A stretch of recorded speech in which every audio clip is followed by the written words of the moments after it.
We're now going to cover the computer and human classes which inherit from that player class we just covered. So here they are. Here's the computer and human class. Now you can see that in parentheses, this is the first time we've ever seen this, is the base class. So it inherits. That means it takes all of these methods and it says, all right, now I have these same methods as well, plus any new ones. So the computer class just adds one method, a little short method, and the human class adds a couple of more. So let's talk about them. The computer class adds a method to make a choice. The human also has this same one. So the computer right now is very dumb. So the way the computer makes a choice is just simply at random. So it's going to just make a choice at random, while the human makes their choice via the keyboard. So this method builds a phrase first to display to the human. It says, do you want to fold, call 10, raise to 20, enter in one of the first letters. So the human has to enter in the first letter, like C, F, R, or whatever.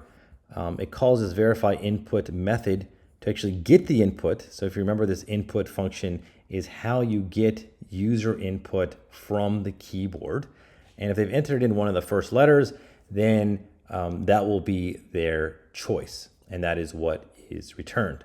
So that's the human and computer classes. So we're going to instantiate one of each to hold information on the computer and one for the human. What's nice about breaking this up into two different classes like this is that when we want to implement some artificial intelligence, we're just going to overwrite this method. So this is why it's nice to break up the components of your program into different pieces. You can make a one change here without having to really change everything else in your program. All right, so there's one more thing over here. This is what I call just a normal function or a utility function. It's not within a class. It is not bound to a class. It is just a general purpose function. It allows for printing out one character at a time very slowly. So this helps with gameplay. You'll see it when we actually play the game. It makes gameplay much smoother. All right, so that's it for the computer and human classes.